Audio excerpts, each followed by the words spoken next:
Hello everyone, मैं नीलम तिवारी आप सभी का मैग्नेट ब्रेन्स में बहुत बहुत स्वागत करती हूँ। मैग्नेट ब्रेन्स एक ऐसा चैनल है जहाँ पर आपको किंडरगार्टन से लेकर 12th क्लास तक के सारे वीडियोस बिल्कुल फ्री अवेलेबल करवाए जाते हैं। और अब हम जो आपको पढ़ाने वाले हैं वो अपठित गद्यांश का ही हमारा चतुर्थ पाठ है, यानी इसका पार्ट 4 है। भाई हमारे जो 3 पार्ट बने हैं उनमें 1 से लेके 15 तक के अपठित गद्यांश हमने करवा दिए हैं। आपको किस पुस्तक के करवा रहे हैं? दिव्यम के। अच्छा, जो दिव्यम ना भी पढ़ रहे हो तो आप अपठित गद्यांश का कोई भी वीडियो देख लीजिए, उससे कम आपको कहीं से भी आ जाए अपठित गद्यांश, आप उसके प्रश्न उत्तर छांटना सीख जाएंगे। क्योंकि अपठित जो गद्यांश होता है उसमें मूल चीज क्या होती है कि गद्यांश दिया हुआ होता है और उससे जुड़े हुए प्रश्न उत्तर होते हैं, उनको हमें हल करना होता है, जिसको कि हम हर एक वीडियो में समझाते जा रहे हैं आपको। तो चलिए इसके 16वें हम अपठित गद्यांश पर चलते हैं, जिसमें लिखा है संसारे कश्चित जनः, यानी संसार में कश्चित यानी कुछ, जन कुछ लोग पुण्य कर्म करोति, कुछ लोग पुण्य के काम करते हैं, च और कश्चित और कुछ पाप कर्म करोति और कुछ पाप कर्म भी करते हैं। कुछ मनुष्य इस संसार में पुण्य कर्म करते हैं और पाप कर्म भी करते हैं। पापस्य पुण्यस्य निर्णयः, पाप पुण्य का, पाप और पुण्य के निर्णयः यद्यपि कठिनः अस्ति, पाप और पुण्य का निर्णय करना बड़ा कठिन है, तथापि फिर भी वयम सर्वे, हम सभी जानीम, फिर भी हम सब जानते हैं पाप पुण्य का, कहते हैं निर्णय करना कठिन है, लेकिन तथापि फिर भी वयम सर्वे, हम सभी जानीम, हम सब जानीम यानी हम सब जानते हैं, यत की, हम सब जानते हैं कि दया दानम आदीन कर्माणि, दया और दान आदि जो कर्म हैं पुण्य कर्माणि, पुण्य कर्म होते हैं, और हिंसा, असत्यम, निर्दयता, क्रोध, चौर्यम आदि कर्माणि पाप कर्माणि च सन्ति। और दया हो गया, दान हो गए, ये तो हमारे धर्म से जुड़े हुए काम करना, ये सब तो पुण्य में होते हैं। लेकिन हिंसा करना यानी मारपीट करना, हिंसा केवल मारपीट नहीं होती है, हिंसा का अर्थ होता है हम अपने मुंह से भी अगर किसी को प्रताड़ित कर रहे हैं तो वो भी एक प्रकार की हिंसा होती है। असत्य, निर्दयता, क्रोध, चौर्य आदि कर्माणि भी पाप कर्म होते हैं, ये सब पाप कर्म होती हैं। निर्णय करना कठिन है, लेकिन फिर भी ये सभी हम जानते हैं कि ये सब पाप कर्म होते हैं। पुण्य कार्याणाम, पुण्य के कार्यों का मूल्य कारणम संतुष्टि ही अस्ति, कहते हैं पुण्य कर्मों का जो मूल कारण होता है, पुण्य कर्म व्यक्ति कब करता है? जब उसके मन में संतुष्टि होती है। पुण्य कर्माणाम यानी पुण्य कर्मों का मूल कारण है जिससे कि व्यक्ति पुण्य कर्म करता है, तो वो एक जो कारण है जो मनुष्य के अंदर हो तो व्यक्ति अपने आप से ही पुण्य कर्म करने लगेगा। तो वो कारण क्या है? वो संतुष्टि है। जब आपके अंदर हर चीज के लिए संतुष्टि जब आ जाती है, संतोष आ जाता है, आप जो आपके पास है आप उसमें संतुष्ट हैं, किसी से ईर्ष्या नहीं करें, ईर्ष्या नहीं करेंगे तो आप हिंसा भी नहीं आएगी, आप असत्य का भी प्रयोग नहीं करेंगे, आप निर्दयता नहीं आएगी, आपके अंदर क्रोध नहीं आएगा, तो पुण्य पाप अपने आप से ही नहीं होगा। तो संतुष्टि एकमात्र कारण है जो पुण्य कार्यों का कारण बनता है। एवं इस प्रकार पाप कार्याणाम, और इसी प्रकार पाप कार्यों का मूल कारण असंतुष्टि है। असंतुष्टि, संतुष्ट नहीं है, जीवन से ही कोई संतुष्ट नहीं होता, नहीं हमें तो ये नहीं मिला, अरे इसके पास ऐसा क्यों है, इनका ऐसा क्यों है, ये इसने ऐसा क्यों किया। भाई अगर असंतुष्टि आपके मन में है तो वो पाप कर्मों का मूल कारण असंतुष्टि बन जाता है। ये तो छोटा सा गद्यांश हो गया। अब इससे जुड़े हुए प्रश्न उत्तर देख लेते हैं कि पुण्य कार्याणाम मूल कारणम किम अस्ति, पुण्य कार्यों का नाम कहाँ आता है? षष्ठी विभक्ति बहुवचन में आता है, जो काकी के का अर्थ जोड़ देता है। तो पुण्य कर्मों का मूल कारण क्या है? तो हमें क्या ढूंढना है? प्रथमा विभक्ति युक्त शब्द ढूंढना है, किम ढूंढना है। तो यहाँ हम ढूंढेंगे, क्या लिखा है? पुण्य कार्याणाम, पुण्य कार्यों का मूल कारण क्या है? तो कहेंगे संतुष्टि ही, प्रथमा विभक्ति एक वचन लगा हुआ है, तो ये ही हमारा सही उत्तर बनेगा। हम विभक्ति के अनुसार जो प्रश्नवाचक शब्द में विभक्ति हो, प्रश्नवाचक शब्द में जो विभक्ति हो वही विभक्ति हमें उत्तरवाची शब्द में लिखनी होती है। और आपके गद्यांश में भी जो वो वाक्य है उसमें जो आपका उत्तर होगा वो उसी विभक्ति को लेकर बैठा हुआ होगा। तो देखिए पुण्य कार्याणाम मूल कारणम आप नहीं दिखा था, लेकिन संतुष्टि शब्द प्रथमा विभक्ति एक वचन लेकर बैठा हुआ था। तो यहां पर आपका उत्तर क्या बनेगा? संतुष्टि।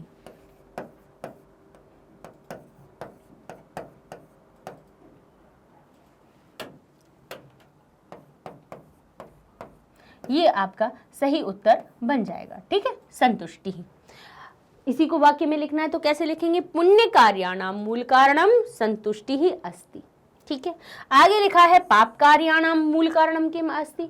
तो हमने ये भी पढ़ा है कि पाप कर्मों का मूल कारण क्या होता है? असंतुष्टि। बस हमें ये पता है कि असंतुष्टि है, विभक्ति ये बता देगा कि क्या लिखना है, क्योंकि हमें उत्तर एक पद में देना है। पद में उत्तर जब भी लिखना हो तब आपको उस पद में विभक्ति जरूर लगानी पड़ेगी। और कौन सी लगाएंगे? ये प्रश्नवाचक शब्द बता देगा कि ये विभक्ति लगा दो। किम ने कहा प्रथमा विभक्ति लगा दीजिए, तो यहाँ पे बन जाएगा पाप कार्याणाम।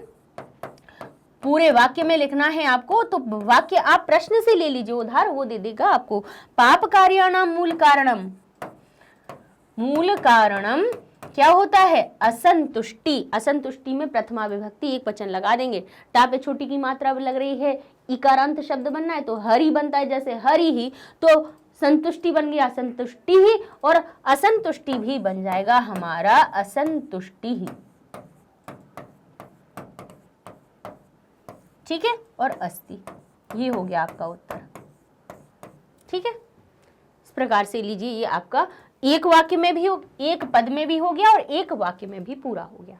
चलिए अब अगला देख लेते हैं हम। अगला प्रश्न हमारा क्या कह रहा है? कानि पुण्य कार्याणि भवन्ति। कौन से पुण्य कार्य होते हैं? तो ये लिखा हुआ है, कौन कौन से होते हैं? कह रहे हैं दया दानम आदि कर्माणि। दया और दान आदि कर्म पुण्य कर्माणि संति या भवंती। तो आप यही आप लिख दीजिए वाक्य में, आपका उत्तर बन जाएगा कि दया दान आदि कर्म पुण्य कर्म होते हैं। ठीक है, चलिए अब आगे देख लेते हैं हम अपने विकल्पों वाला उत्तर, जिसमें लिखा है कर्म अस्य किम विशेषण पदम अत्र प्रयुक्तम। विशेषण विशेष छांटना हमने बताया हुआ है कि समान विभक्ति होती है।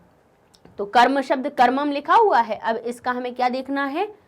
विशेषण ढूंढना है। विशेषण ढूंढना है तो जैसे कर्म में जो विभक्ति है कर्मम, वैसी ही विभक्ति हमें कहाँ मिलनी चाहिए? पुण्य शब्द में मिलनी चाहिए। तो पुण्यन में तृतीया विभक्ति, इसमें षष्ठी विभक्ति, इसमें पंचमी विभक्ति। कर्मम में हमारी प्रथमा, तो पुण्यम में भी प्रथमा, तो दोनों में समान विभक्ति, इसीलिए हमारा ये सही उत्तर पुण्यम बन जाएगा। ठीक है, आगे देखिए सरलः अस्य किम विलोम पदम अनुच्छेद वर्तते। सरल का बताइए विलोम पद गद्यांश में कौन सा आया है? कठिन।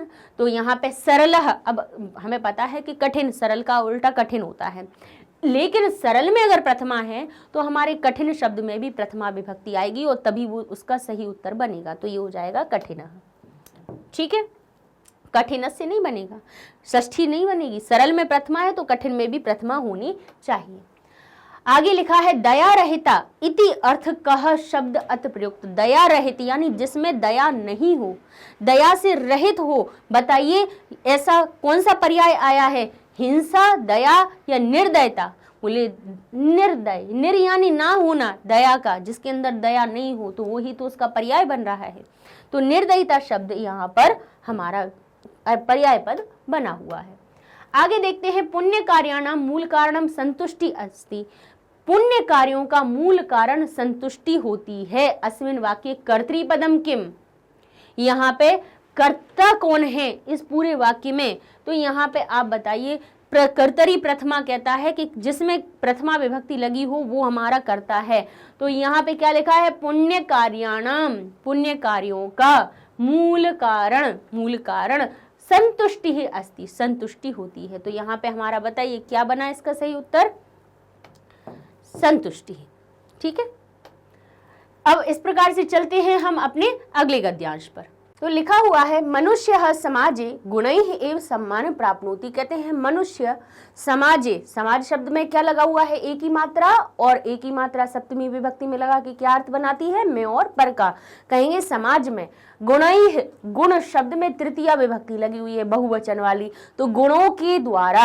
मनुष्य समाजे, मनुष्य समाज में गुणों के द्वारा, एव का अर्थ हुआ ही, गुणों के द्वारा ही सम्मान प्राप्नोति, सम्मान प्राप्त करता है।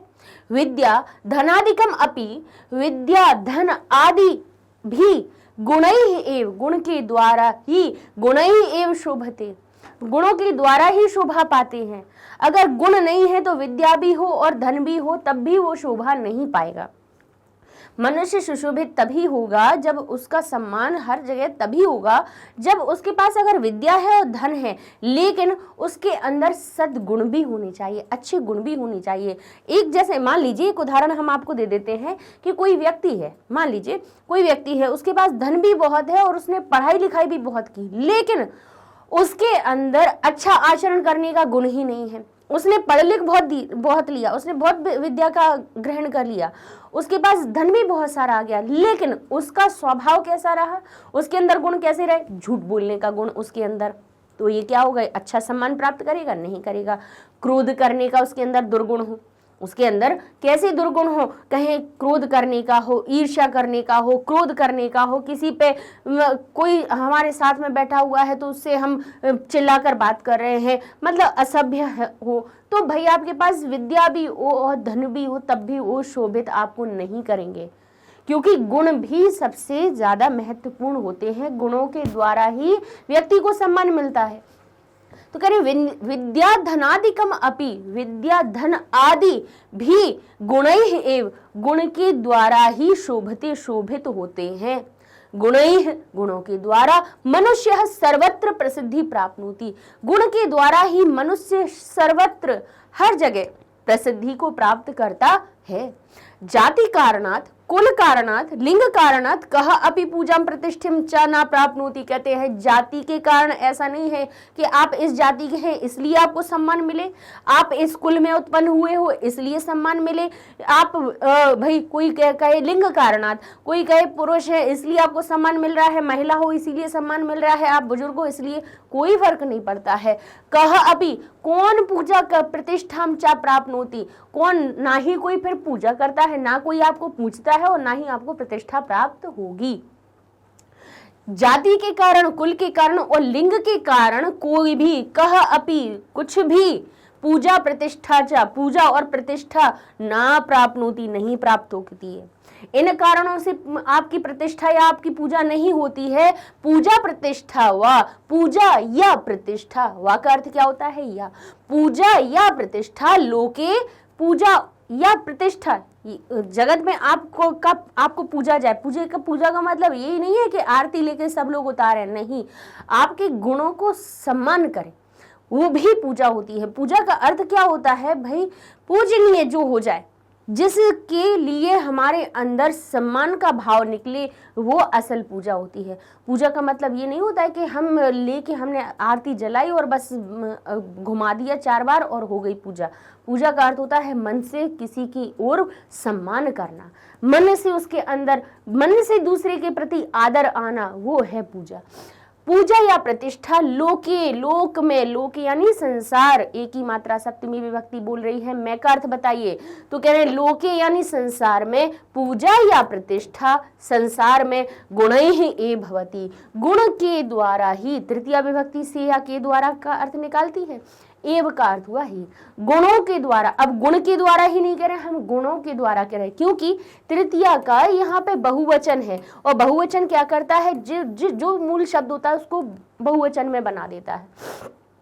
वो बहुवचन में है इसीलिए उसमें बहुवचन वाली विभक्ति लगाई है। गुणैः एव, गुणों के द्वारा ही होती है पूजा या प्रतिष्ठा संसार में, गुणों के द्वारा ही होती है, ना ही जाति से होती है, ना ही आपके कुल से होती है, ना ही आपके लिंग निर्धारण से होती है कि आप पुरुष हैं या स्त्री हैं। विद्या और धन से भी नहीं होगी, पूजा जो होगी वो आपके गुणों से होगी।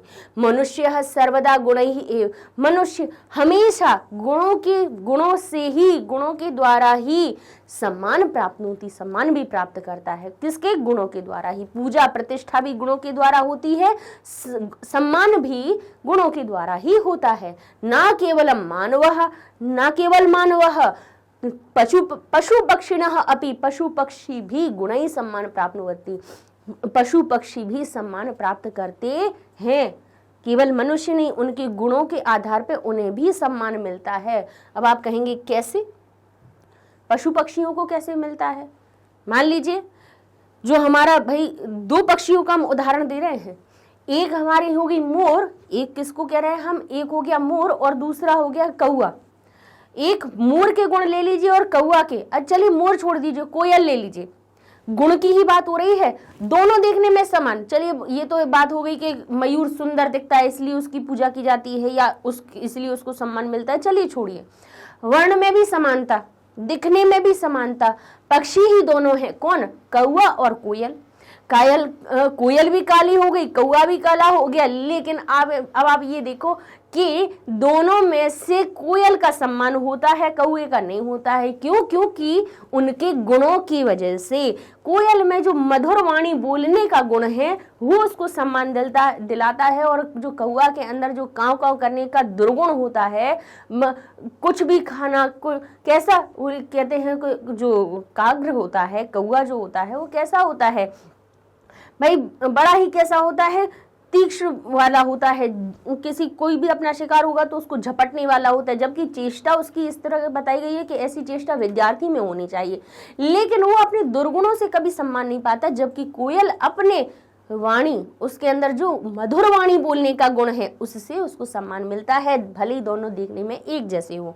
तो कह रहे हैं ना केवलम मानवः पशु पक्षिणः अपि गुणैः सम्मान प्राप्नुवन्ति, गुणों के द्वारा ही सम्मान प्राप्त करते हैं। अब एक मान लीजिए, एक हम छोटा सा उदाहरण दे देते हैं कि जैसे आपके घर में मान लीजिए कि आपने दो कुत्ते ही चलिए पाल लिए अपने घर में, ठीक है, पाल लिए। अब दोनों ही एक जैसे लाए, एक ही उम्र के लाए भाई। जब आप दो छोटे लेके आए, उनमें से आपने दोनों एक ही उम्र के लेके आए, छोटे छोटे। धीरे धीरे जब बड़े हुए तो उनमें से एक तो ऐसा था कि बहुत प्रेम दिखाने वाला है ना, कि आके बैठ गया, यहाँ पे बैठ जाए, प्रेम करे। और दूसरा ऐसा कि जो घर वाले भी पास में आ जाए तो उन्हें भी काट ले। तो फिर क्या होगा, उसका सम्मान करेंगे नहीं, उसको 2-4 दिन बाद उसको छोड़ के आ जाएंगे, क्योंकि उसके अंदर क्या है, गुण नहीं है, दुर्गुण है ना। तो भाई गुण के द्वारा मानव ही नहीं, केवल पशु पक्षी भी सम्मान प्राप्त करते हैं। तो ये इस गद्यांश का अर्थ है। देखिए बहुत अच्छी बात है कि यहाँ पे हम अपठित गद्यांश तो सीख ही रहे हैं, साथ साथ में हमें बहुत कुछ अच्छी चीजें भी पढ़ने को मिल रही हैं, है ना। तो अब हम एक पद का उत्तर देना बता रहे हैं, कैसे दिया जाता है। जैसा कि अभी हमने कम से कम आपको 3 वीडियोज में, लास्ट 3 वीडियो में 15 अपठित गद्यांश में तो ये सिखा ही दिया है कि किस तरह से हम उत्तर देते हैं एक पद का या एक पूर्ण वाक्य का। तो वही हम बार बार कहते हैं कि ज़्यादा हमें कुछ सोचने समझने की ज़रूरत नहीं है, सिर्फ हमें ये देखना है कि जो प्रश्न पूछा जा रहा है उसमें जो प्रश्नवाचक शब्द है, पूरा प्रश्न पढ़ने के बाद प्रश्नवाचक शब्द को पकड़ लीजिए, उसमें जो विभक्ति हो वही उत्तर में आपको लगानी है। और वही आप देखिएगा, आपको उस वाक्य से संबंधित जो वाक्य गद्यांश में ऊपर लिखा है उसमें भी वो जो विभक्ति प्रश्नवाचक शब्द में है वही विभक्ति युक्त शब्द आपको ऊपर गद्यांश में भी मिल जाएगा और वही उसका सही उत्तर बनेगा। ये होता है एक पद का उत्तर छांटने की विधि। तो यहाँ लिखा है मनुष्य समाजे कथम सम्मान प्राप्नोति। कथम यानी किस प्रकार, कथम यानी किस प्रकार सम्मान प्राप्त करता है। तो अब हम यहाँ देखेंगे, बताइए किस प्रकार प्राप्त करता है। मनुष्य समाजे, मनुष्य समाज में, क्योंकि यहाँ पे क्या लिखा है, समाज में पूछ रहे हैं, लोग ही नहीं पूछ रहे हैं, क्या कह रहे हैं, मनुष्य समाजे, मनुष्य समाज में, मनुष्य समाजे सम्मान प्राप्नोति, सम्मान प्राप्त करता है, किससे, किस प्रकार करता है, गुणों के द्वारा। तो यहाँ पर हमारा भाई मनुष्य समाज लिखा है, सम्मान प्राप्नोति लिखा है, क्या छूट रहा है, किसके द्वारा करता है, किस प्रकार करता है, तो कहेंगे गुणों के द्वारा। तो यहाँ हमारा जो सही उत्तर बनेगा वो हो जाएगा गुणैः एव, गुणैः एव। अच्छा, अब एक पद में देना है तो हम केवल गुणों के द्वारा ही, क्योंकि अब आप कहोगे गुणैः शब्द से क्या अर्थ पूरा निकल रहा है, बिल्कुल निकल रहा है। एक पद में देना है, हमें किसी शब्द में नहीं देना है, हमें पद में देना है। और पद क्या करता है, विभक्ति लगवाता है, तभी वो पद बनता है, नहीं तो शब्द रहता है। गुण अकेला लिख दो तो वो शब्द है, और उसमें विभक्ति लगा दो तो वो पद बन जाता है। तो यहाँ कहा किस प्रकार, कथम यानी किस प्रकार करता है, तो गुणों के द्वारा। किसके द्वारा, गुणों के द्वारा। तो मनुष्य समाज में गुणों के द्वारा सम्मान प्राप्त करता है। अब अगर पूरा वाक्य बनाना है तो इस प्रकार बनाएंगे, है ना, मनुष्य समाजे गुणैः सम्मान प्राप्नोति। और अगर यही हमें एक पद में देना है तो सिर्फ गुणैः ही लिख दीजिए और आपका उत्तर सही हो जाएगा। ठीक है, इस प्रकार से हमारा उत्तर बन गया। अब कहते हैं किम पशु पक्षिणा अपि सम्मानम प्राप्नुवन्ति। अब यहाँ पूछे क्या पशु पक्षी भी सम्मान प्राप्त करते हैं। अब यहाँ देखिए, यहाँ क्या पूछ लिया यहाँ पे वाक्य में। अब देखिए यहीं से बच्चे क्या हो जाते हैं, कंफ्यूज हो जाते हैं। जैसे लिखा है ना केवल मानवः पशु पक्षिणा अपि गुणैः सम्मान प्राप्नोति, ना केवल मानव पशु पक्षी भी सम्मान प्राप्त करते हैं। अब बच्चे क्या कहेंगे, हमें तो ये लग रहा है कि किम की जगह पे ना केवलम लिख दें, बाकी का सारा तो यहाँ लिखा हुआ है गलत। अर्थ समझिए कि वो क्या कहना चाह रहे हैं। वो कह रहे हैं कि क्या पशु पक्षी भी, किम का अर्थ क्या होता है, क्या या कौन, क्या, तो कौन का अर्थ तो सही नहीं आ रहा है। यहाँ कह रहे हैं क्या पशु पक्षी भी गुणैः सम्मान प्राप्नोति, गुणों के द्वारा सम्मान प्राप्त करते हैं। तो हम कहेंगे हाँ। अब क्या हमें कहना है, हाँ, तो अकेला हाँ कहना है तो लिख दिया हमने आम, लिख दिया। अब इसके बाद अगर इसी को हमें पूरे वाक्य में बनाना है तो हम लिखेंगे आम, थोड़ा कोमा लगाएंगे और फिर पूरा ये वाक्य लिख देंगे और हमारा उत्तर बन जाएगा। एक वाक्य में भी इसी प्रकार से उत्तर बन जाएगा। पद में देना है तो आम लिख दीजिए कि हाँ और हमारा उत्तर सही हो गया। ठीक है, ये इस तरह से आपके बन जाते हैं एक पद वाले प्रश्न उत्तर। अब देख लेते हैं यहाँ पे हम पूर्ण वाक्य वाले उत्तर। लिखा है पूर्ण वाक्येन उत्तरत्, पूर्ण वाक्य के द्वारा उत्तर दीजिए। मनुष्य केन कारणेन पूजा प्रतिष्ठा च न प्राप्नोति। मनुष्य किन कारणों के द्वारा पूजा प्रतिष्ठा नहीं प्राप्त करता है, बताइए किन कारणों के द्वारा नहीं प्राप्त करता है। तो कह रहे हैं जाति का कारण हो, कुल का कारण हो। यहाँ लिखा हुआ है हमारे पास, ये लिखा है ना, च न प्राप्नोति, पूजा प्रतिष्ठा च न प्राप्नोति। किन कारणों से, तो हम लिखेंगे जाति कारणात्, कुल कारणात्, लिंग कारणात्, कह अपि पूजा न च प्राप्नोति। कोई भी, कहते हैं कह अपि, कोई भी पूजा प्रतिष्ठा नहीं प्राप्त करता है। तो हम पूरा उत्तर कहाँ से लिखेंगे, यहाँ से जाति कारणात्, कुल कारणात्, लिंग कारणात्। चलिए इस प्रकार से लिख लेते हैं। यहाँ पे हम आपको लिख के बता देते हैं। आप देखिए अब कारण लिख रहे हैं तो यहाँ पे हम इसको हटाएंगे, यहाँ लिख देंगे मनुष्य जाति कारणात्,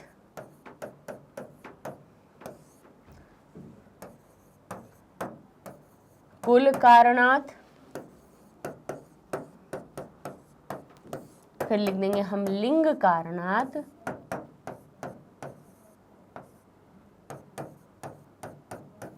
कारणात्। अब ये कारण हो गए, फिर अब हम बता देंगे पूजाम प्रतिष्ठाम च न प्राप्नोति। पूजाम प्रतिष्ठाम च, यानी पूजा और प्रतिष्ठा नहीं प्राप्त करता है, न प्राप्नोति।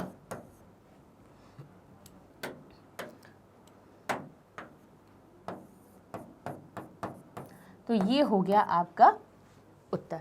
ठीक है, कि मनुष्य जाति के कारण से, कुल कारण से और लिंग कारण से पूजा और प्रतिष्ठा नहीं प्राप्त करता है। ठीक है, चलिए तो अब हम देख लेते हैं आगे अपने प्रश्नों को, जिसमें तीसरा प्रश्न आ जाता है प्रदत्त विकल्पेभ्यः उचितम उत्तरम चिन्होति, यानी प्रदत्त विकल्प, नीचे दिए हुए विकल्पों में से उचित उत्तर को चुनिए। तो पहला प्रश्न आ जाता है कि मनुष्य समाजैः एव सम्मान प्राप्नोति। मनुष्य समाज में गुणों के द्वारा ही सम्मान प्राप्त करता है। अत्र किम अव्यय पदम प्रयुक्तम, यहाँ पे कौन सा अव्यय पद आया है। अव्यय यानी जिसमें परिवर्तन नहीं हो। मनुष्य में परिवर्तन होगा क्योंकि वो संज्ञा है, जातिवाचक संज्ञा। समाज में भी, समाज ये सप्तमी विभक्ति, जिनमें विभक्ति लगी हुई है ना, समझ लीजिए कि ये तो परिवर्तनशील है, ये तो अव्यय हो ही नहीं सकते। मनुष्य में विभक्ति है, समाज में है, गुण में है, सम्मान में भी है, प्राप्नोति में भी है। तो यहाँ पे बताइए हमारा जो अव्यय बनेगा वो क्या बनेगा, सम्मानम। ठीक है, तो यहाँ पे हमारा क्या अर्थ बन जाएगा, एव। एव यानी ही, एव का अर्थ क्या हुआ, ही, जो किसी भी परिस्थिति में नहीं बदलता है वो ही अव्यय होता है। ठीक है, चलिए दूसरा कहते हैं प्राप्नुवन्ति इति क्रियापद से किम कर्तृपदम अत्र प्रयुक्तम। बताइए, प्राप्नुवन्ति यानी प्राप्त करते हैं, इति क्रियापद से किम कर्तृपदम। अब ध्यान कीजिए कि यहाँ पे प्राप्नुवन्ति लिखा हुआ है, इसका हमें कर्तृपद छांटना है यानी कर्ता। अब कर्तरी प्रथमा कह रहा है कि ये गुणई तो है नहीं है क्योंकि इसमें तृतीय विभक्ति लगी है, पूजा में कोई विभक्ति ही नहीं है। ठीक है, अच्छा मनुष्य और पशु पक्षी इन दोनों में प्रथमा विभक्ति है। भले ही आप अपना जो गद्यांश है देखें या ना देखें कोई फर्क नहीं पड़ता, यहीं से हम आपको कर्ता छांटना बता देते हैं। कर्ता और क्रिया हमेशा एक दूसरे के पूरक होते हैं, मतलब जैसा कर्ता होता है वैसी क्रिया होती है, जैसी क्रिया होती है वैसा कर्ता होता है। तो क्रिया कह रही है कि ये जो अंति कह रहा है कि जो कर्ता होगा वो बहुवचन में होगा, क्योंकि जो क्रिया है वो प्रथम पुरुष और बहुवचन की है। कौन सी है? प्रथम पुरुष और बहुवचन की। तो कर्ता जो हमें मिलेगा वो भी कैसा मिलना चाहिए? बहुवचन का। अब यहाँ देखें तो मनुष्य हमें भी प्रथमा है, पक्षिणः हमें भी प्रथमा है, लेकिन मनुष्य में है प्रथमा विभक्ति का एक वचन और पशु पक्षी में है प्रथमा विभक्ति का बहुवचन। तो बताइए कौन सा सही होगा, एक वचन वाला या बहुवचन वाला? तो कह रहे हैं जब क्रिया कह रही है कि हमें बहुवचन का ही कर्ता चाहिए तो हम पशु पक्षिणः इसमें अपना सही उत्तर बना देंगे। ठीक है, अब आगे देख लेते हैं संसारे इत्यर्थे अत्र किम पदम प्रयुक्तम। संसार में अब देखिए ध्यान कीजिए, यहाँ पे कह रहे हैं कि बताइए संसारे इत्यर्थ, इस अर्थ में यहाँ पर कौन सा पद प्रयुक्त हुआ है? जगती आया है या लोकी आया है या समाजी आया है या मानव? अब संसार को जगत भी कहते हैं, लोक भी कहते हैं। ध्यान कीजिए, जगत भी कहते हैं और लोक भी कहते हैं। और संसार शब्द का भाई हमें जब पर्याय ढूंढ रहे हैं, भाई इत्यर्थे इति अर्थे, इस अर्थ में कौन सा पद प्रयुक्त हुआ है, इसका मतलब है आपको समानार्थक ढूंढना है। इस प्रकार का प्रश्न हमसे क्या कहता है? ये कहता है कि इस शब्द का समानार्थक ढूंढो, पर्यायवाची ढूंढो, जो इसका सही अर्थ बता सके, इसी जैसा अर्थ बता सके। तो संसार कह रहा है, उसमें सप्तमी विभक्ति लगी है संसारे। अब कहेंगे समाज संसार नहीं होता है, मानव संसार नहीं होता है, तो ये दोनों तो आउट हो गए।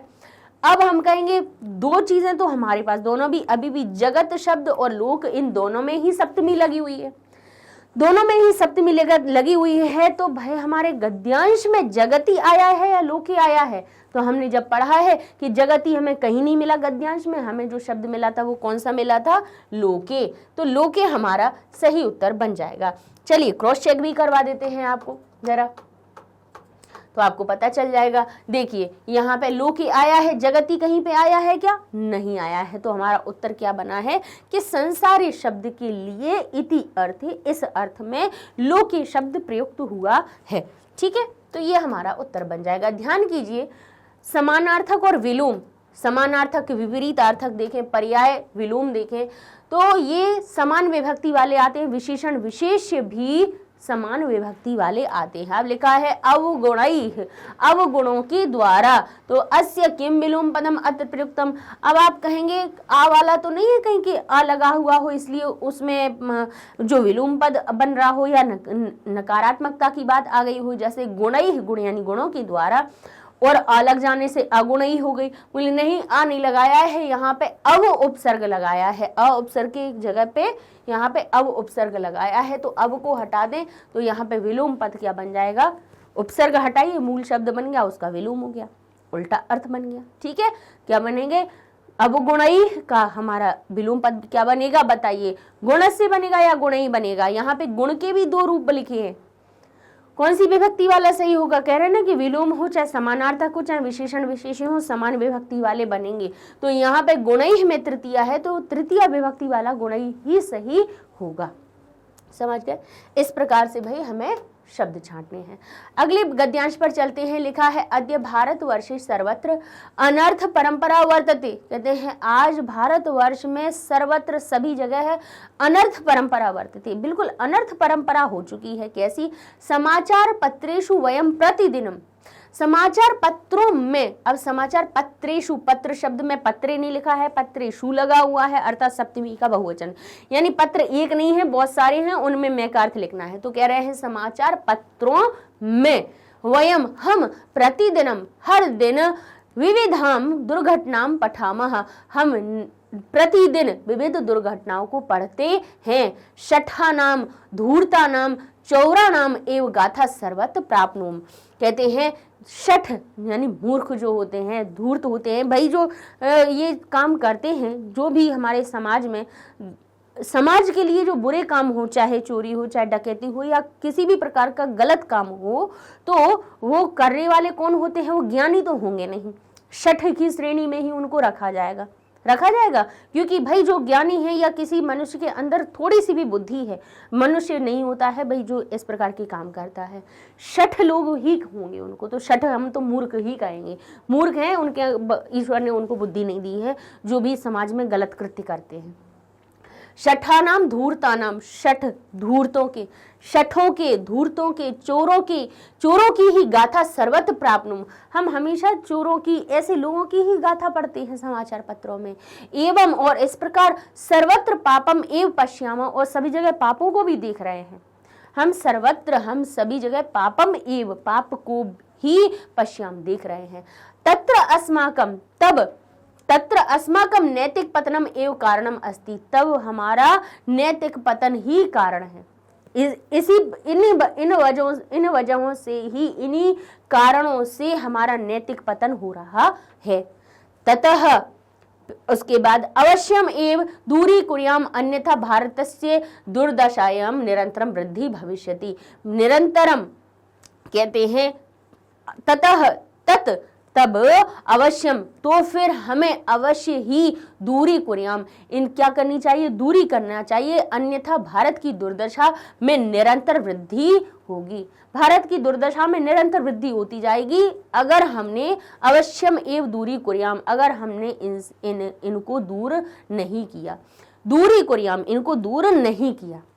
ऐसे ये जो अपराध हो रहे हैं हमारे समाज में, ये जो पाप कर्म हमारे समाज में हो रहे हैं, इनको अगर नहीं, तत् अवश्यम, तो अगर अवश्य ही इन दूरी कुर्याम, इनको दूर नहीं किया गया है तो नहीं दूरी कुर्याम, इन्हें दूर कीजिए, अन्यथा भारत की दुर्दशा में निरंतर वृद्धि भविष्यति, निरंतर वृद्धि होगी। दुर्दशा में हमने मैं का अर्थ क्यों बोला? क्योंकि यहाँ पे याम यानी सप्तमी विभक्ति का एक वचन लगा था, दुर्द। अब आप कहोगे कहीं पे एक ही मात्रा से सप्तमी लगती है, कहीं पे याम से सप्तमी लगती है, ये ऐसा क्या कारण है? तो भाई अकारांत शब्दों में चाहे पुरलिंग हो या नपुंसकलिंग, उनमें एक ही मात्रा लगती है, और आकारांत शब्द जो होते हैं, स्त्रीलिंगवाची शब्द जो होते हैं, उनमें सप्तमी विभक्ति याम शब्द से लग जाती है। तो दुर्दशा बड़े की मात्रा से अंत हो रहा था, आकारांत बन रहा था, स्त्रीलिंग शब्द बन रहा था, इसीलिए इसमें सप्तमी विभक्ति लगाने के लिए याम का प्रयोग किया गया। भारतस्य, भारत की षष्ठी विभक्ति है, काकी के का अर्थ निकल आया, भारत की दुर्दशा में निरंतर वृद्धि होगी, तो ये बन गया इसका 18वां हमारा गद्यांश। बिल्कुल सही है, ऐसे लोगों को तो शठ ही कहना चाहिए, मूर्ख कहना चाहिए, जिनके अंदर बुद्धि नहीं होती है, आपराधिक कार्य करने के पहले सोचते नहीं है, है ना। अब प्रश्न दे देते हैं, अब इस बात पे अगर बोलना शुरू किया तो फिर खत्म नहीं होगा टॉपिक, तो इसलिए अपन प्रश्न उत्तर पर चलते हैं। एक पदेन उत्तर, एक पद के द्वारा उत्तर दीजिए। भारतवर्षे का परंपरा वर्ते, भारतवर्ष में क्या परंपरा है? भारतवर्ष में क्या परंपरा है? तो का के स्थान पे हमें देखना है प्रथमा विभक्ति युक्त शब्द कौन सा आया हुआ है। तो देखिए क्या कह रहे हैं, अनर्थ परंपरा। कैसी है भारतवर्षे सर्वत्र कैसी परंपरा है? उन्होंने कहा ना यहाँ पे भारतवर्षे का परंपरा, कैसी परंपरा है? आप कहेंगे अनर्थ परंपरा, तो यहाँ पे आ जाएगा अनर्थ परंपरा। अब का क्यों आया? क्योंकि यहाँ पे का कहाँ से आता है? का जो लिखा है प्रथमा विभक्ति युक्त कहाँ से आता है? किम के स्त्रीलिंगवाची शब्दों से आता है। किम के जो स्त्रीलिंगवाची शब्द रूप होते हैं वहाँ से निकल के आता है। वहाँ जब प्रथमा विभक्ति एकवचन के रूप बनाए जाते हैं स्त्रीलिंग के लिए, तब बनाते हैं का के काह शब्द रूपों को देखेंगे जब हम, ठीक है। तो का कहाँ पे आता है? स्त्रीलिंगवाची शब्द में। और देखिए अनर्थ के साथ में जब वो परंपरा जुड़ गया है तो अनर्थ परंपरा यानी पूरे एक पद को बड़े की मात्रा ने स्त्रीलिंग बना दिया, आकारांत शब्द स्त्रीलिंग हो जाते हैं, है ना। तो यहाँ पे इसीलिए का जो शब्द है वो कह रहा है कि प्रथमा विभक्ति किस में है? कहेंगे अनर्थ परंपरा में। ठीक है, तो ये हमारा क्या बन जाएगा, सही एक पद का उत्तर बन जाएगा। तो हम किस प्रकार से उत्तर लिखेंगे, यहां पे लिख देंगे अनर्थ परंपरा। ठीक है, अनर्थ परंपरा एक पद हो गया। इसी को अगर पूरे वाक्य में लिखना हो तो आप क्या लिखेंगे, फिर आप यहां से वाक्य बनाएंगे, भारतवर्षे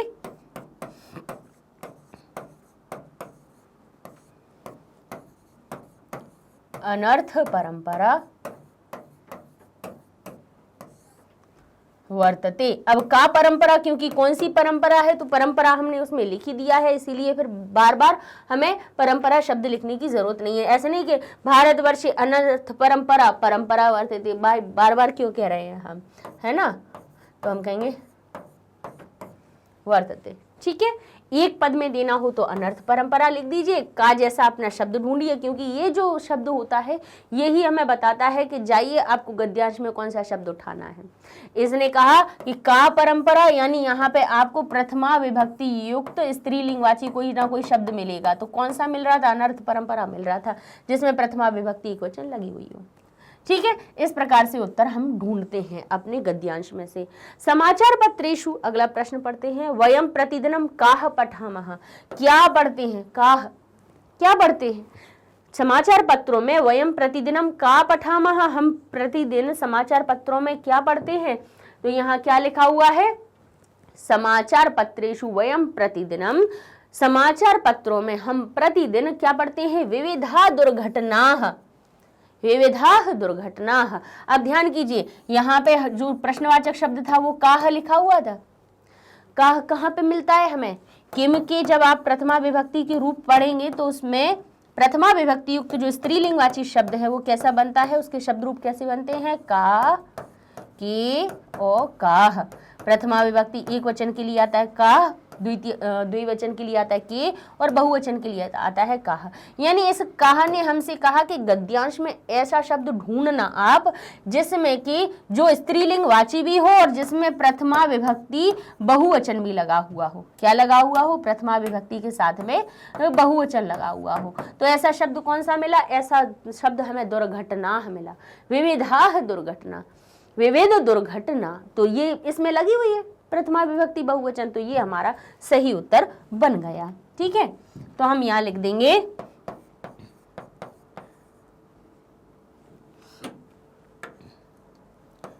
विविधा दुर्घटना। ठीक है, प्रथमा विभक्ति बहुवचन का हमें उत्तर मिल गया। इसी को पूर्ण वाक्य में बनाना होता तो क्या लिखते हैं आप, समाचार पत्रेषु वयम प्रतिदिनम विविधा दुर्घटनाः पठामः। इस प्रकार से आपका पूर्ण वाक्य में भी उत्तर बन जाएगा। ठीक है, प्रश्नवाचक शब्द को हटा के मूल उत्तर लिख के बाकी का सारा आप वाक्य ऊपर से प्रश्न में से उठा सकते हैं। ठीक, तो अब देख लेते हैं हम अगले अपने प्रश्न को, जिसमें लिखा है पूर्ण वाक्य उत्तर, पूर्ण वाक्य में उत्तर दीजिए। तो जिसमें कि हमारा प्रश्न लिखा है अनर्थ परंपरायाः कारणम किम, अनर्थ परंपरा का। अब यहाँ पे देखिए का की के का अर्थ निकल रहा है, क्योंकि देखिए यह जो शब्द आता है आकारांत शब्दों में, विभक्ति में जब यह आता है तो पंचमी और षष्ठी दोनों में ही आता है। पंचमी विभक्ति लगाती है से लगा दो, और जो षष्ठी है वो कहती है काकी के का अर्थ जोड़ लो। तो यहाँ पे लिखा है अनर्थ परंपरा से कारण क्या है, तो ये तो अर्थ सही निकल रहा है। तो हमारा अर्थ क्या निकलेगा, अनर्थ परंपरा का कारण क्या है, किम का अर्थ हुआ क्या। तो भाई ये अनर्थ परंपराओं के कारण कौन है बताइए, आप ही को पता चल रहा होगा कि बताइए जो ये जो भाई हमारा भले ही इसमें गद्यांश में हमें उत्तर नहीं मिल रहा है, लेकिन पढ़ के तो हमें पता चल गया ना कि इसका अनर्थ परंपरा के कारण कौन है। कारण क्या है बताइए, कारण है कैसे, बोले विविध दुर्घटना, विविध दुर्घटनाएं जो किनकी द्वारा की जाती हैं, शठों के द्वारा, धूर्तों के द्वारा और चोरों के द्वारा, है ना। तो कारण क्या हो गए, बोले शठ, धूर्त और चोर, ये अनर्थ परंपरा के क्या हो गए हैं, कारण हो गए हैं, क्योंकि इन्हीं के द्वारा वो चीजें होती हैं। तो कारण क्या है, कहेंगे शठ, धूर्त, चौर आदि क्या हो जाएंगे हमारे, आदयः। तो हम देखिए उत्तर किस प्रकार से लिखेंगे, इसको स्वयं से भी बना के हम लिख सकते हैं। अब लिखेंगे हम अनर्थ परंपरायाः, अनर्थ परंपरायाः कारणम, अनर्थ परंपरा का कारण कौन होते हैं? शठ। अब छठा नाम लिखने की जरूरत नहीं है, क्योंकि शठ शब्द में हमें विभक्ति नहीं कि शठों का नहीं लगाना है, काकी की का अर्थ नहीं लगाना है, तो हम शठ लिख सकते हैं। अच्छा, शठाह जरूर लिख सकते हैं जो बहुवचन में है ना, शठ। अब और अगर एक वचन में लिख देंगे तो हम लिख देंगे शठः धूर्तः चौरः च एव संति। अपने आप से भी बना सकते हो कि अनर्थ परंपरा के कारण शठ, धूर्त और चोर ही है। यही अनर्थ परंपरा के कारण है, इन्हीं के द्वारा तो ये दुर्घटनाएं होती हैं। भाई विविध दुर्घटनाएं कब होती हैं? जबकि ये जो हमारे शठ हो गए, धूर्त हो गए, चोर हो गए, ये कुकृत करते हैं, गलत काम करते हैं समाज में। तो ये कारण कौन हो गए? यही तो सब हो गए। तो यही हमारा क्या हो जाएगा? उत्तर। अब इसको देखिए, अब इन्हीं को अगर बहुवचन में लिखना हो तो ये हो जाएगा हमारा शठाह धूर्ताह, क्योंकि सब अकारांत है तो हमारे क्या बन जाएंगे ये बहुवचन में, जैसे बालक बालकाह बन जाता है तो बालकाह जैसे तीनों हमारे बहुवचन में भी बन सकते हैं। तो इस तरह से हमारा उत्तर आप स्वयं भी दे सकते हो कि उनके कारण क्या है। हमने पढ़ लिया कि कारण कौन है? शठ होते हैं, धूर्त होते हैं, मूर्ख होते हैं, ये चोर होते हैं, ये सब ये कारण बनते हैं अनर्थ परंपरा के। चलिए, अब यहाँ पे लिखा हुआ है प्रदत्त विकल्पेभ्यः उचितम उत्तर चिनुत, दिए हुए विकल्पों में से उचित उत्तर को चुनिए। तो यहाँ लिखा है विविधा अस्य किम विशेष पदम अत्र प्रयुक्तम। विविधा का विशेष पद कौन सा है? यानी विविध शब्द, विविध भी कौन सा? बहुवचन वाला। ये कह रहा है कि गद्यांश भी मत देखो, लेकिन हम बता देंगे कि इसका हमारा विशेष शब्द कौन सा है, हम किसकी विशेषता बता रहे हैं। विविध शब्द में लगा हुआ है प्रथमा का बहुवचन, तो यहाँ पे जिस शब्द में प्रथमा का बहुवचन हो वो ही हमारा क्या बन जाएगा? उसका विशेष्य बन जाएगा। तो वयम में है, बोले नहीं है, प्रतिदिनम में नहीं है, एव में नहीं है, दुर्घटना में है, तो यही हमारा विशेष्य पद बन जाएगा। ठीक है, चलिए आगे देख लेते हैं। पश्याम अस्य किम कर्तृपदम अत्र प्रयुक्तम। पश्यामः, तो भाई कुछ मत देखिए, अगर क्रिया है, क्रिया कर्ता को इतनी जल्दी ढूंढती है, क्योंकि अगर हमने क्रिया में छुपे हुए प्रत्यय को देख लिया तो हम यहाँ पे उसका कर्तृपद तुरंत ढूंढ लेंगे। कैसे? कि क्रिया कर्ता जैसी ही बनती है। तो पुरुष वचन पहले देख लीजिए, क्रिया में कौन सा लगा है? कहेंगे पश्यामा, दृश्य धातु है, पश्य बनी हुई है, पश्य बन के क्या नहीं, पश्यामः। तो पहले लट लकार के प्रत्ययों को ढूंढिए। ती तह अंति, सी थह थ, आमी आवह आमह। आमह कहाँ पहुंचा हमें? तो लट लकार की टेबल को अगर हम तीनों टेबल में देखें, एक टेबल में अगर तीनों पुरुषों को देखें तो प्रथम पुरुष के लिए क्या लगाया जाता है? प्रत्यय किसी भी क्रिया में, ती तह अंति। मध्यम पुरुष के लिए क्रिया में क्या लगाया जाता है? प्रत्यय सी थह थ। और उत्तम पुरुष के लिए लगाया जाता है आमी आवह आमह। तो कहाँ मिल रहा है हमें? कह रहे हैं उत्तम पुरुष का बहुवचन वाला कर्ता, उसके लिए ये हमारी जो क्रिया है वो उत्तम पुरुष और बहुवचन के कर्ता के लिए आई है। और उत्तम पुरुष की जो कर्ता हैं बहुत सारे होते नहीं हैं, उत्तम पुरुष के भी केवल 3 ही कर्ता होते हैं और मध्यम पुरुष के ही केवल 3 ही कर्ता होते हैं। कौन से होते हैं? उत्तम पुरुष का हमें बहुवचन वाला चाहिए तो लिख लीजिए, चाहे तो एक जगह, कभी भूलेंगे नहीं, भूलिएगा नहीं कि उत्तम पुरुष के कर्ता केवल 3 होते हैं। यानी उत्तम पुरुष की जो क्रियाएं होती हैं किसी भी लकार में हो केवल 3 लोगों के लिए ही बनती हैं। किन किन के लिए बनती हैं? अहम के लिए एक वचन की क्रिया, आवाम के लिए द्विवचन की क्रिया और वयम के लिए बहुवचन की क्रिया बनती है, कोई भी लकार में बन रही हो। तो उत्तम पुरुष की क्रियाएं जो आप देखोगे ना, पठामी, पठाव, पठामह, तो कर्ता हमारे यही रहेंगे, क्रियाएं चाहे कोई सी बदल जाए। उत्तम पुरुष की जो लाइन की क्रिया होती है वो केवल इन तीनों के लिए ही बनती है। अहम पठामी, अहम पश्यामी, अहम वदामी। ठीक है, जो भी क्रिया बन रही हो, अहम क्रीडामी, किस कहाँ से आई? अहम लिखामी, अहम पेवामी, जो भी आमी वाली होगी उसका कर्ता अहम ही रहेगा। यहाँ पे आवाम ही रहेगा दूसरी वाली क्रिया के लिए, जो बनता है आमी के बाद आवह लग जाता है तो कहेंगे वह आवाम पठावह, वह आवाम चलावह, आवाम पेवावह। भाई जो भी होगी हमारी क्रिया वो पेवामी पेवावह बनती है। तो भाई आवह यानी उत्तम पुरुष द्विवचन की जो भी क्रिया बनेगी किसी भी लकार में वो आवाम के लिए ही बनेगी। और उत्तम पुरुष बहुवचन का कर्ता फिक्स है वयम, तो वयम ही रहेगा। तो भाई क्रिया अगर हमें उत्तम पुरुष बहुवचन की मिल रही है तो कर्ता हम आंख बंद करके वयम लिख देंगे और हमारा काम खत्म हो जाएगा। ठीक है, क्योंकि फिक्स है, ये नहीं बदलने हैं। ये उत्तम पुरुष का एक वचन का कर्ता रहेगा, ये द्विवचन का रहेगा और ये बहुवचन का रहेगा। यानी उत्तम पुरुष की क्रियाएं अगर आपको कहीं दिख रही हैं तो एक वचन का कर्ता ढूंढना है तो अहम लगा दीजिए।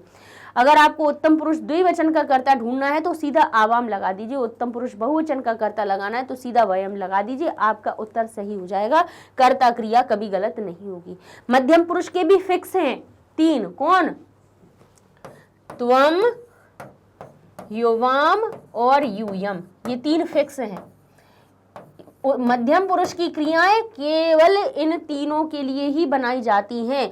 एक वचन की क्रिया त्वम के लिए बनाई जाती है, द्विवचन की क्रिया युवाम के लिए बनाई जाती है और बहुवचन की क्रिया यूयम के लिए ही बनाई जाती है। ध्यान कीजिए, मध्यम पुरुष के तीनों कर्ता लिख लीजिए।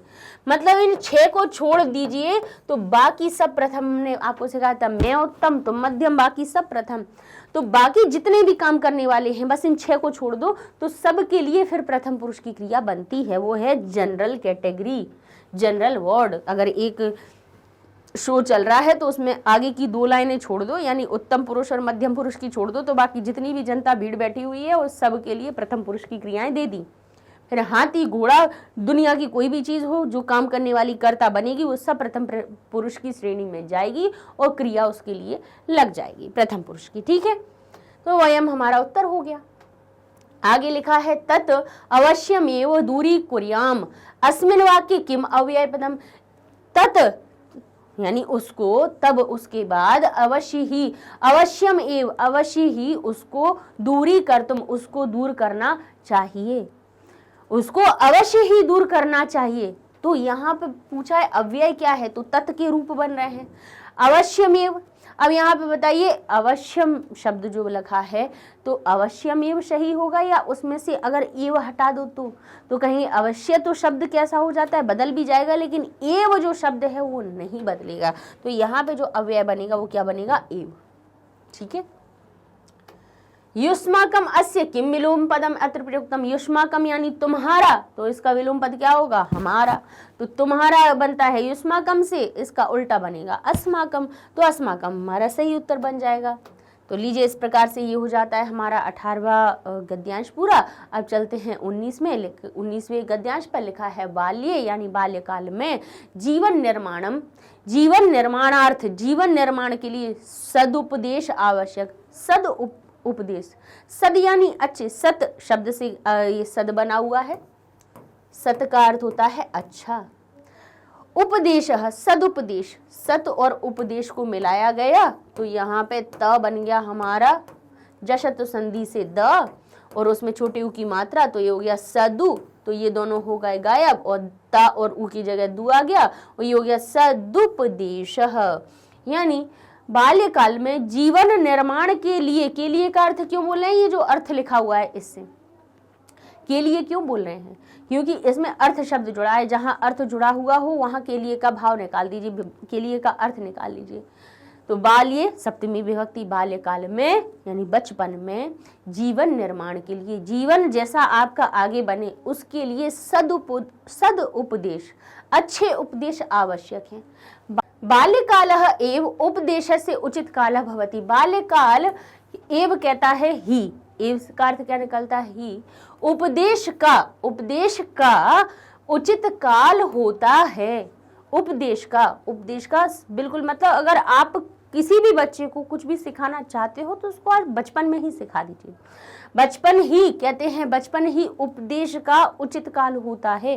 क्योंकि कहते हैं बाल्यकाले यानी जब बचपन, बालकाल में, बचपन में, बालिकानाम च, बालकों और बालिकाओं का मनांसी कोमलानी, बालक और बालिकाओं का जो मन है, मन में क्या होते हैं, कोमलानी, बाह्य प्रभाव शून्यानी, और बाहरी प्रभाव से शून्य च भवति। जो किसका मन, कहते हैं बालक और बालिकाओं का मन कोमल होता है, बाह्य प्रभाव से शून्य होता है, यानी बाहरी आडंबर जो भी समाज में कुछ भी कुप्रभाव जो भी हैं उनका प्रभाव जो बच्चे होते हैं उनके मन में शून्य होता है। देखिए जब बच्चा कोई भी जब पैदा होता है, जब उसका जन्म होता है, उससे लेके वो 1 से 2 वर्ष तक वो इतना छोटा होता है और 2 से फिर 3 भी हो जाता है, जब तक कि वो बाहर नहीं निकला है, घर से बाहर नहीं निकला है, तब तक वो सिर्फ उसकी दुनिया कितनी है, घर तक सीमित है। हाँ, बाहर थोड़ा बहुत देख लिया, लेकिन उसके जीवन पर, उसके मन पर बाहरी चीजों का प्रभाव नहीं पड़ रहा है।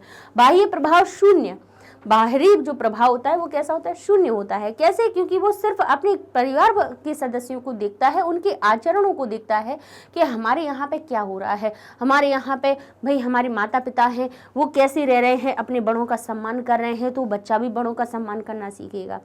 अगर वो देखता है कि हमारे माता पिता आपस में कलह करते हैं, लड़ाई करते हैं, तो उसके मन में प्रभाव क्या पड़ेगा कि इसी प्रकार से लड़ा जाता है। तो जो भी प्रभाव उसके मन पर पड़ता है वो किससे पड़ता है, बाल्यकाल में ही पड़ता है। और कहते हैं वो बचपन में तो शून्य रहता है। अब भाई कोई 6 महीने 8 महीने का बच्चा है तो आप उसके सामने झगड़ते भी रहोगी तब भी उसको जन नहीं समझ में आएगा, वो अपने काम में लगा रहेगा। लेकिन जैसे जैसे वो बड़ा होता है धीरे धीरे उस पर बाह्य प्रभाव पड़ने लगते हैं। तो कहते हैं बालक और बाल्यकाल में, बचपन में बालक और बालिकाओं का मन कैसा होता है, कोमल, बाह्य प्रभाव शून्यानि च भवन्ति, बाहरी प्रभाव से शून्य होता है। अतः इसीलिए तेषाम कृते, उनके लिए, कृते का अर्थ क्या होता है, लिए, तेषाम यानी काकी के का अर्थ निकालेंगे हमारी षष्ठी विभक्ति बहुवचन का, काकी के का अर्थ निकलेंगे और कृते का अर्थ होगा के लिए। इसलिए तेषाम कृते, उनके लिए, शिक्षायाः यानी शिक्षा का, उपदेशस्य च, शिक्षा के और उपदेश के, कालः भवति। अब के ना आके का लगा देंगे हम, क्योंकि षष्ठी विभक्ति का की के तीनों लगाने की हमें अनुमति दे देती है कि जो आपके वाक्य में फिट बैठे सो लगा लो।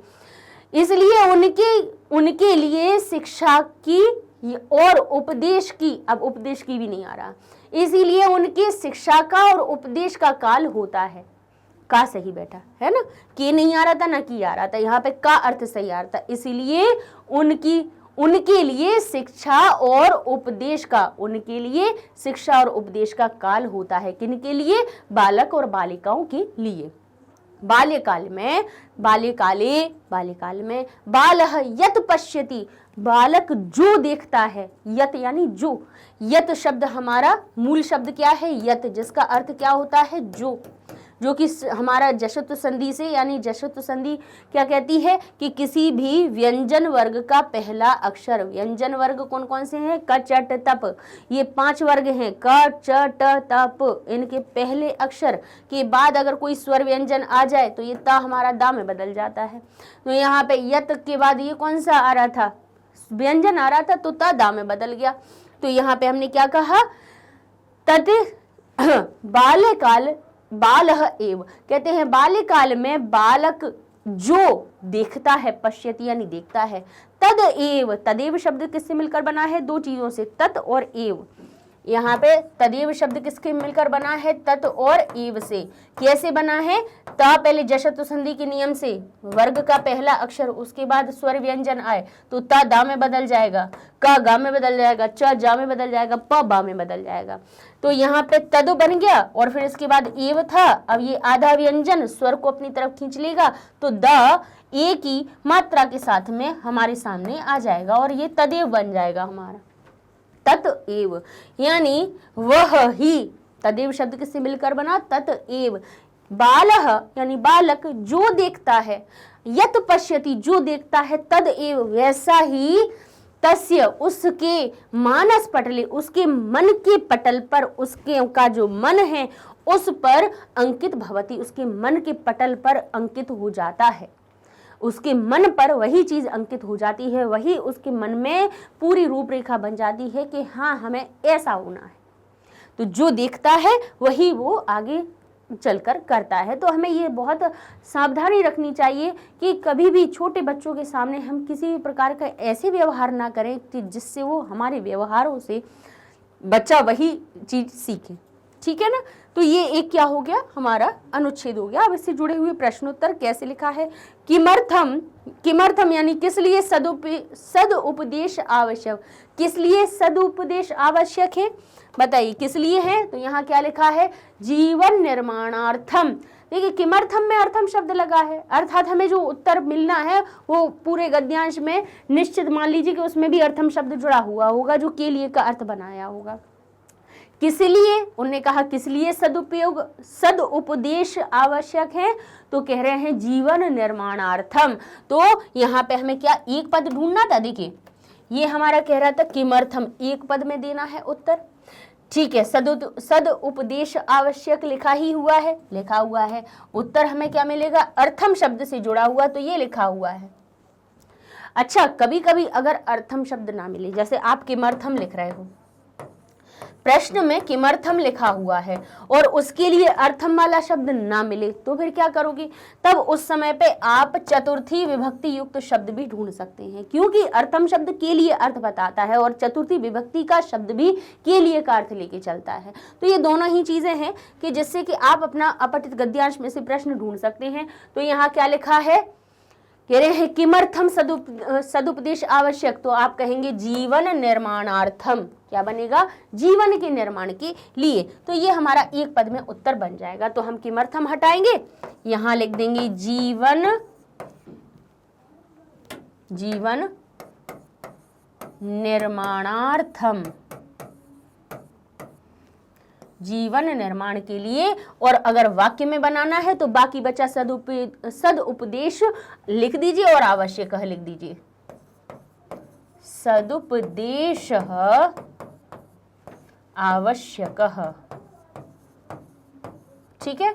इस प्रकार से ये आपका उत्तर बन जाएगा, ठीक है। जीवन निर्माण के लिए सदुपदेश आवश्यक है। अब लिखा है कह एव उपदेशस्य उचित काल, कौन ही या क्या ही उपदेश का उचित काल है, कौन, कैसा ही या क्या ही, क्योंकि कह का अर्थ निकलता है क्या या कौन, क्या ही उपदेश का उचित काल है। तो बताइए, हमने पढ़ा हुआ है कि कौन सा उचित काल होता है, कहते हैं बाल्यकाल ही, बाल्यकाल ही उपदेश का उचित काल होता है। अब देखिए पहले प्रश्न की विभक्ति समझ लीजिए। प्रश्न कह रहा है कि ये जो कह लिखा हुआ है, कह कह रहा है कि उत्तर जो आएगा वो प्रथमा विभक्ति एक वचन में आना चाहिए, क्योंकि जो किम के हम अगर रूप पढ़ते हैं पुल्लिंगवाची, तो उसमें हमें किम के पुल्लिंगवाची रूपों को, आप शब्द रूपों को पढ़ेंगे तो प्रथमा विभक्ति में बनता है कह, कऊ के। तो कह कहाँ आता है, प्रथमा विभक्ति एक वचन में। ये कह रहा है कि जो उत्तर आएगा वो गद्यांश में निश्चित ही प्रथमा विभक्ति एक वचन के साथ में होगा। तो यहाँ देखिए कह के स्थान पे हमें कौन सा मिल रहा है, कह रहे उपदेशस्य उचित काल भवति। तो ये पूछ ही रहा है कि उपदेश का उचित काल कौन सा है, तो आप कहेंगे प्रथमा विभक्ति एव के पहले इसमें लगी हुई है प्रथमा विभक्ति एक वचन, तो यही हमारा उत्तर बन जाएगा, ठीक है। तो हम क्या लिख देंगे, बाल्यकालः, कह के स्थान पे क्या लिख देंगे, बाल्यकालः लिख दिया। अब इसके बाद बाकी की चीज लिख दो, एव उपदेशस्य उचित कालः, बाल्यकाल एव, बाल्यकाल ही उपदेश का उचित काल, ठीक है। ये हमारा इस प्रकार से उत्तर बन जाता है, ठीक है। अब चलिए हम देखते हैं अपने एक पद वाले। भाई एक पद में लिखना है तो सिर्फ आप उसका जो, अच्छा एक पद में इसीलिए सावधानी रखनी पड़ती है क्योंकि हमें क्या लिखना है, पद यानी शब्द में विभक्ति लगी होनी चाहिए, और विभक्ति कैसे सही लगे वो हमें ये प्रश्नवाचक शब्द बताता है कि ये हमारे साथ में जो विभक्ति लगी है वही विभक्ति आप उत्तर में लिख दीजिए। ये बिल्कुल ध्यान रखने वाली चीज है, क्योंकि बच्चे वाक्य तो फिर भी ढूंढ के कहीं ना कहीं से लिख देंगे, भाई इधर से नहीं तो उधर से एक पूरा वाक्य कहीं ना कहीं से गद्यांश में से उठा के लिख देते हैं, लेकिन पद में केवल सही उत्तर चाहिए और एक ही चाहिए, वाक्य नहीं चाहिए आपको, है ना। अब आगे लिखा है बालकानां बालिकानां च मनांसि कीदृशानि भवन्ति। बताइए बालक और बालिकाओं के मन किस प्रकार के होते हैं, किस प्रकार के होते हैं, कोमल होते हैं, बाह्य प्रभाव से शून्य होते हैं। ये हमने पढ़ा हुआ है, ये लिखा है बाल्यकाले, बालकाल में, बालकानां बालिकानां च मनांसि कोमलानि बाह्य प्रभाव शून्यानि च भवन्ति। ये हमारा उत्तर हो जाएगा। तो चलिए लिख सकते हैं हम कि बाल्यकाले बाल काले यानी बचपन में, बालकानां बालिकानां च मनांसि। कैसा होता है? कीदृशानि की जगह पे अब हमें लिखना है, क्योंकि कीदृश शब्द विशेषणवाची शब्द कह रहा है और वो भी कह रहा है कि इसमें की जो शब्द बना रहे हो उसमें आपको क्या लिखना है? बहुवचन भी लगाना है। प्रथमा विभक्ति का बहुवचन, वो भी नपुंसकलिंग वाला, क्योंकि विशेषण बन रहा है तो हम कहेंगे कोमलानी। जैसे फलम फले फलानी बनता है तो कोमल भी बन गया, कोमलम कोमले कोमलानी। ये कह रहा है कि बहुवचन लगाओ, तो इसलिए हम लगा रहे हैं कोमलानी बाह्य, डैश लगा के साथ में लिखिएगा, नहीं तो बाही में भी फिर आपको क्या लगानी पड़ेगी? विभक्ति। अगर साथ में एक पद बनाना है तो डैश करके लिख दीजिए और अंत वाले पद में विभक्ति लगा दीजिए, तो एक प्रकार से ये सामासिक पद बन जाता है हमारा। तो आप लिखेंगे बाह्य प्रभाव शून्यानि। कैसा होता है? कोमलानि बाह्य प्रभाव शून्यानि च भवन्ति। बाह्य प्रभाव से शून्य होता है। इस प्रकार से ये आपका उत्तर बन जाएगा। ठीक है, एक वाक्य में बन जाएगा हमारा वाक्य। वैसे ही हमें गद्यांश बता देता है कि कौन सा वाक्य इससे संबंधित है, उसी को हमें लिख देना है, लेकिन अर्थ जरूर समझते जाइए। अब लिखा है अंतः, अंतः यानी अंदर। अस्य किम विलोम पदम अत्र प्रयुक्तम। बताइए अंतः का विलोम पद कौन सा आया है? बताइए कौन सा है? अंतः यानी अंदर, तो बाह्य यानी बाहर। अब यहाँ पे प्रभाव है क्या? नहीं। वारम है कि नहीं है? अब कह रहे हैं बाह्य जो शब्द है ये हमारा, जैसे अंतः में प्रथमा विभक्ति है तो बाह्य में भी हमारी प्रथमा विभक्ति, और इसीलिए बाह्यन शब्द नहीं बनेगा क्योंकि उसमें तृतीया है, तो वो हमारा विलोम नहीं बनेगा, बाह्य हमारा सही उत्तर बनेगा। ठीक है, आगे लिखा है मनांसी अस्य किम विशेषण पदम अत प्रयुक्तम। मनांसी मन में बताइए, मन जो शब्द लिखा हुआ है इसका विशेषण पद कौन सा आया है? कहते कैसा मन? बोले बालका मनांसी, मानसम, कोमलानी या हमारा कोमला। बताइए। तो यहाँ पे हमारे पास देखिए मनांसी जो शब्द लिखा हुआ था मनस शब्द का, तो देखिए क्या लिखा था? मनांसी कोमलानी। कोमलानी शब्द यहाँ पे क्या बन रहा है? इसका विशेष्य पद बन रहा है, तो हम यहाँ पे इसका विशेषण पद कहेंगे कि मन की। कैसे मन की? बोले कैसा मन? बोले कोमल मन। तो कोमल शब्द, कोमलानी शब्द हमारा इसका सही उत्तर बन जाएगा। ठीक है, आगे देखते हैं बालः अस्य किम क्रिया पदम अत प्रयुक्तम। बाल के लिए कौन सी क्रिया यहाँ पर प्रयुक्त हुई है? बताइए कि बालक जो देखता है या बालक जो भवसी भवामी पश्यतः। अब ध्यान कीजिए, यहाँ पे बालः शब्द कह रहा है कि जो जैसा करता वैसी क्रिया, जैसा करता वैसा क्रिया। तो कर्ता हमसे कह रहा है कि ये कैसा है? एक वचन का। इसका वचन पहचान लीजिए, लिंग पहचानने की जरूरत नहीं है कि ये पुरलिंग है या नहीं है। एक वचन पहचान लिया, पुरुष पहचान लीजिए। बालक में तोम युवाम यूयम लिखा है? नहीं है। अहम आवाम वयम है? नहीं है। 6 को छोड़ दो तो ये प्रथम पुरुष का पहुंच गया। तो प्रथम पुरुष और एक वचन की क्रिया हमें मिलनी चाहिए, जो प्रथम पुरुष की हो और एक वचन की हो। तो सी कहाँ आता है? मध्यम पुरुष में। आमी कहाँ आता है? उत्तम पुरुष में। तो ये क्रियाएं तो हुई ही नहीं। अब हमारे पास 2 क्रियाएं बची हैं। अब कह रहा है पश्यति और पश्यतः। तो ती तह अंति प्रथम पुरुष की क्रियाएं आती हैं जिनमें ती भी आता है, तह भी आता है, अंति भी आता है। लेकिन ती आता है एक वचन के लिए, तह आता है द्विवचन के लिए और अंति आता है बहुवचन के लिए। तो बताइए हमें एक वचन की क्रिया ती लगाएंगे या द्विवचन की तह? तो हम कहेंगे ती हम अपनी लगाएंगे। गद्यांश को पढ़े बिना भी आप कर्ता क्रिया को छांट सकते हैं इस विधि से। कर्ता क्रिया का आप पुरुष वचन पहचानिए और इस प्रकार से आप तुरंत ही कर्ता को देख के क्रिया बना पाएंगे और क्रिया को देख के कर्ता बना पाएंगे। ठीक है, अगले प्रश्न को देखते हैं। अतः तेषां कृते शिक्षा या उपदेश से च काला भवति। कहते हैं इसलिए इसलिए उनके लिए, कृते का अर्थ क्या हुआ? के लिए। शिक्षा और उपदेश का काल होता है, इसीलिए ये जो बचपन होता है, बाल्यकाल होता है, वही उनकी शिक्षा और उपदेश का काल होता है। अस्मिन वाक्य किम अव्यय पदम प्रयुक्तम, इस वाक्य में कौन सा अव्यय पद प्रयुक्त हुआ है। तो यहाँ पर हम देखेंगे कि कौन सा अव्यय पद है। तो यहाँ पे इस वाक्य में 3 हमारे पास अव्यय पद हैं, एक है अतः, एक है कृते और एक है च। क्योंकि तेषाम में विभक्ति है, शिक्षाया शब्द में भी विभक्ति लगी है, उपदेशस्य में भी है, कालः में भी है और भवति में भी है। भवति हमारा धातु रूप बना हुआ है, तिगंत प्रत्यय लगाया है। परिवर्तन जिनमें होता है वो अव्यय नहीं होते हैं। एक अतः शब्द है जिसमें कभी उसको कहीं पर भी लगा दो, किसी भी काल में लगा दो, किसी भी वचन में लगा दो, किसी पुरुष के संग में लगा दो, किसी भी लिंग बदल जाएगा, वचन बदल जाएगा, पुरुष बदल जाएगा, कार बदल जाएगा, अतः नहीं बदलेगा, कृत्य शब्द नहीं बदलेगा, चा नहीं बदलेगा। अच्छा, ये थोड़ा सा ये किताब का ही थोड़ा मिसप्रिंट है, जिसमें कि ये जो आपके विकल्प दिए हुए थे इनमें उन्होंने अव्यय छांटने के लिए कह दिया और 2 इसमें सही उत्तर दे दिए। तो इसमें उत्तर हमारे 2 सही निकल रहे हैं। अव्यय यहाँ पे 2 हैं, कृते भी एक हमारा अव्यय है और च भी अव्यय है। तो इसके आप दोनों को ही सही कर लीजिएगा, च और कृते को। भाई अगर हम जब पूछे, या तो फिर हमें ऐसा है कि इसको हम चेंज कर दें, यहाँ पे हम लिख सकते हैं कि उपदेशस्य कर दें। भाई अगर 2, ये किताब की ही थोड़ी सी मिस्टेक है कि उन्होंने 2 अव्यय दे दिए विकल्पों में और एक विकल्प छांटने के लिए कह रहे हैं, तो भाई या तो 2 विकल्प नहीं दिए हैं, तो अगर होगा तो हम ही बता देते हैं कि अव्यय इसमें कौन कौन से बनेंगे, अतः, कृते और च, ये 3 अव्यय हैं इसमें से।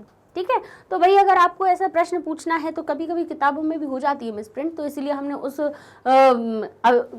कृत्य को हटा के उपदेशस्य शब्द जोड़ दिया, उसमें जो अव्यय नहीं है ना, तो एक अव्यय हमारा च हो जाएगा। और च नहीं होता, कृत्य लिखा होता अकेला तो कृत्य सही करते, इन दोनों में से कोई नहीं होता तो अतः लिखा होता तो वो भी हमारा अव्यय पद बनता। ठीक है, लीजिए, तो इस तरह से हो जाता है हमारे आज अपठित गद्यांश पूरे। जो भी आपकी दिव्यम जो पुस्तक है उसमें 19 अपठित गद्यांश थे, जिनको हमने 4 वीडियो के माध्यम से बना दिया है, 5-5 करके। पहले में 5 है, दूसरे में 5 है, तीसरे में 5 है और चौथे में 4 बचे हुए हैं, तो उनको हमने करवा दिया है। ठीक है, ये सारे वीडियोस आपको हमारी मैग्नेट ब्रेन्स वेबसाइट पे आसानी से मिल जाएंगे। गूगल टैब पे जाना है, लिखना है magnetbrains.com, वेबसाइट पेज ओपन हो जाएगा और यहाँ पर आपको देखिए इंग्लिश मीडियम की सारी चीज़ें आ गई हैं। और देखिए NTSC एग्ज़ाम होता है उसके भी यहाँ पे वीडियोस बने हैं, ओलंपियाड बच्चों के होते हैं उनके लिए भी वीडियोस मिलते हैं, और स्टेट और CBSE के जो हिंदी मीडियम है उनके लिए भी क्लासेस बच्चों के लिए शुरू हो चुकी हैं।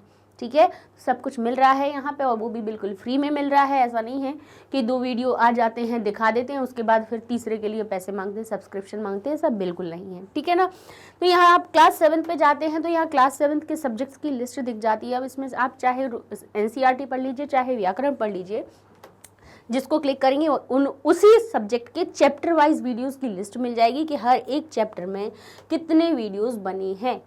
ठीक है, जैसे कारक विभक्ति है तो इसके 8 लेक्चर बने हैं, 8 अलग अलग टॉपिक को लेकर। तो आप एक टॉपिक करके पढ़ते जाइए, आपको पता चल जाएगा कि व्याकरण में हमने क्या क्या करवाया है। जिस वीडियो को खोलेंगे वो हो जाएगा ओपन, तो इस तरह से पढ़ना हो जाएगा आसान। तो पढ़ना जब आसान हो जाएगा, मिल सारी चीज़ें जाएंगी, तो आपकी बिल्कुल हमें ये बात कंफर्म है कि आपका संस्कृत का बेस अच्छे से मजबूत हो जाएगा, क्योंकि इस पुस्तक में जो आधार दिया हुआ है आप लोगों के लिए बहुत अच्छा है।